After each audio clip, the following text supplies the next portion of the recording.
നമസ്കാരം. ഓ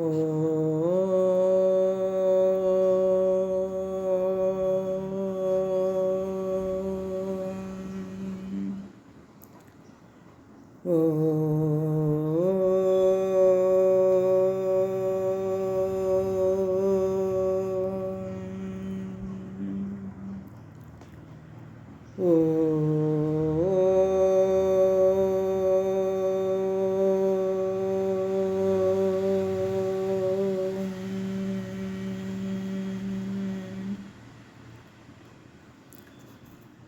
ശ്രീമദ് വാൽമീകി രാമായണം ധ്യാന ശ്ലോകങ്ങൾ. കുജനം രാമരാമേതി മധുരം മധുരാക്ഷരം ആരുഹ്യ കവിതാശാഖാം വന്ദേ വാൽമീകി കോകിലം. രമായ രാമഭദ്രായ രാമചന്ദ്രായ വേധസേ രഘുനാഥായ നാഥായ സീതായ പദേ നമഃ. മനോജവം മാരുതതുല്യവേഗം ജിതേന്ദ്രിയം ബുദ്ധിമതാം വരിഷ്ഠം വാതാത്മജം വാനരയൂഥമുഖ്യം ശ്രീരാമദൂതം ശരണം പ്രപദ്യേ.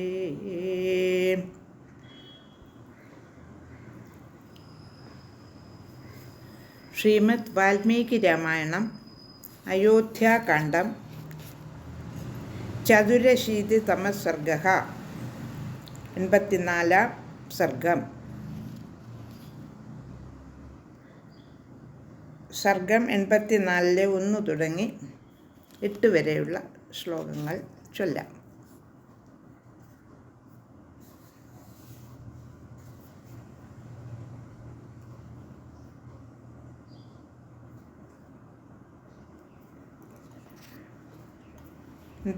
ാം സർഗത്തിലെ 1-ാമത്തെ ശ്ലോകം.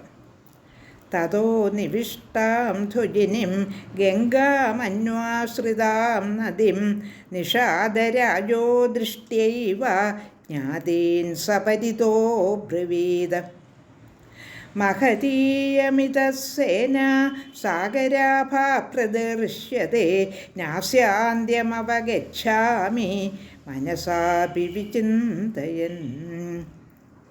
യദാനു ഖലു ദുർബുദ്ധിർ ഭരതസ്വയമാഗതഃ സ ഏഷ കിമഹാകായ കോവിദാരധ്വജോ രഥേ.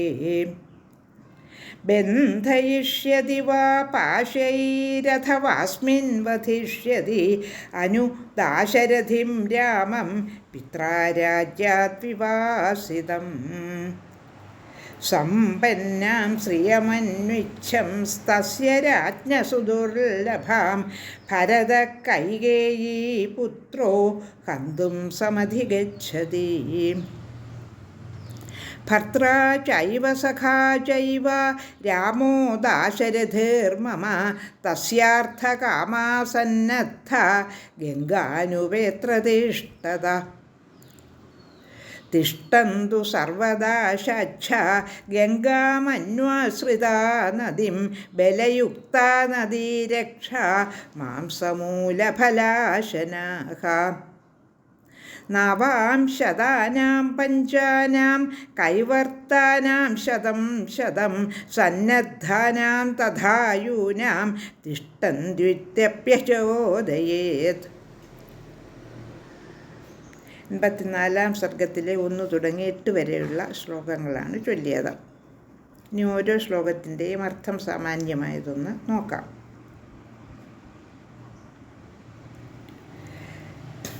അപ്പോൾ ഈ ഗംഗാ നദിയുടെ അരികെ തമ്പടിച്ചിരിക്കുന്ന ഈ മഹാസൈന്യത്തെ നിഷധ രാജാവ് കണ്ടു. അദ്ദേഹത്തിൻ്റെ സുഹൃത്താണല്ലോ ശ്രീരാമൻ. അതുകൊണ്ട് ശ്രീരാമനെ ഉപദ്രവിക്കാനും തോൽപ്പിച്ച് രാജ്യം കൈക്കലാക്കാനും വന്നതായിരിക്കും ഈ മഹാസൈന്യത്തോടുകൂടി ഭരതൻ എന്ന ഗുഹൻ വിചാരിക്കുന്നു. അതിൻ്റെ വാസ്തവസ്ഥിതി അറിഞ്ഞിട്ട് വേണം അവരെ സ്വീകരിക്കണോ നിരാകരിക്കണോ എന്ന് തീരുമാനിക്കാൻ.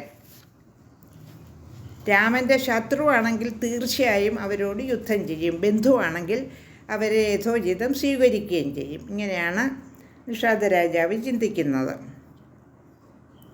ശ്ലോകം 1.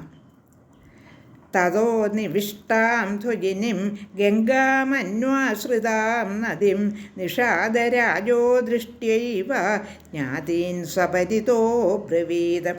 ഒന്നാമത്തെ ശ്ലോകത്തിൻ്റെ അർത്ഥം, ആ സമയത്ത് ഗംഗാനദിക്കരികെ തമ്പടിച്ചിരിക്കുന്ന സൈന്യത്തെ കണ്ടിട്ട് നിഷാദ രാജാവ് തൻ്റെ കൂടെയുള്ള ബന്ധുജനങ്ങളോട് പറഞ്ഞു. ശ്ലോകം 2. മഹതീയമിതസേന സാഗരാഭാ പ്രദൃശ്യത്തെ നാസ്യാന്തമവഗച്ഛാമി മനസാപി വിചിന്തയൻ. ശ്ലോകം 2ൻ്റെ അർത്ഥം, ഈ വമ്പിച്ച സേന കടൽ പോലെ കാണപ്പെടുന്നു. മനസ്സുകൊണ്ടുപോലും ഇതിൻ്റെ അറ്റം കാണാൻ കഴിയുന്നുമില്ല.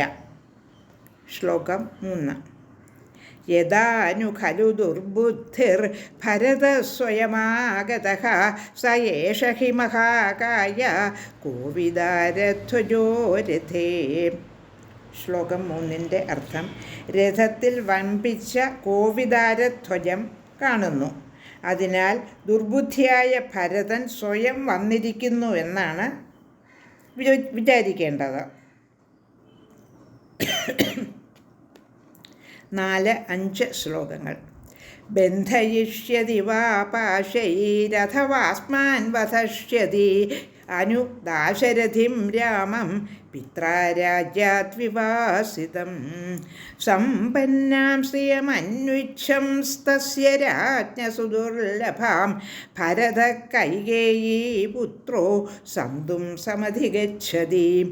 4-5 ശ്ലോകങ്ങളുടെ അർത്ഥം, നമ്മെ പാശം കൊണ്ട് കെട്ടിയിടുകയോ ദാശരായ നമ്മളെ ബന്ധിക്കുകയോ കൊല്ലുകയോ ചെയ്തേക്കാം.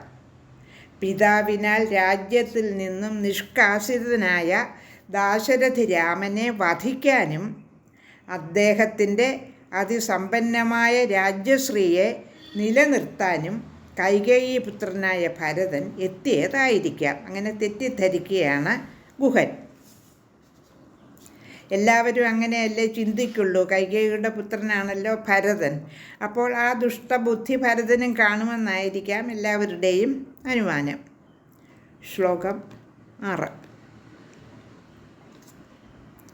ഭർത്താ ചൈവ സഖാ ചൈവ രാമോ ദാശരഥിർമമ തസ്യാർത്ഥകാമാസന്നദ്ധ ഗംഗാനുപേത്രതിഷ്ഠത. ശ്ലോകം 6ൻ്റെ അർത്ഥം, എൻ്റെ അധിപതിയും സുഹൃത്തുമാണ് ദാശരഥി രാമൻ. അദ്ദേഹത്തിൻ്റെ താൽപ്പര്യം സംരക്ഷിക്കാൻ സന്നദ്ധരായി വേണ്ടി വന്നാൽ യുദ്ധം ചെയ്യാനും കൂടി ഗംഗാതീരത്ത് എല്ലാവരും ഒരുങ്ങി നിൽക്കുക. ശ്ലോകം 7.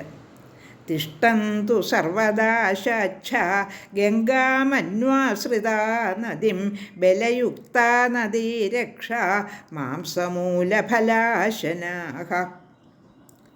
ശ്ലോകം 7ൻ്റെ അർത്ഥം, എല്ലാ ദാശന്മാരും ഗംഗാതീരത്ത് മാംസവും കിഴങ്ങും ഫലങ്ങളും ആഹാരമായി എടുത്തും കൊണ്ട് നദീരക്ഷയ്ക്കായി സേനയോടുകൂടി ഒരുങ്ങി നിൽക്കുക. ശ്ലോകം 8. നാവാം ശതാനാം പഞ്ചാനാം കൈവർതാനാം ശതം ശതം സന്നദ്ധാനാം തഥായൂനാം തിഷ്ഠന്തിത്യഭ്യചോദയത്. ശ്ലോകം 8ൻ്റെ അർത്ഥം, 500 തോണികളും അവയിൽ 100 യുവാക്കളായ കൈവർത്തന്മാരും ഒരുങ്ങി നിൽക്കട്ടെ എന്ന് അദ്ദേഹം അവരെ ത്വരിതപ്പെടുത്തി. ലോകാ സമസ്ത സുഖിനോ ഭവന്തു.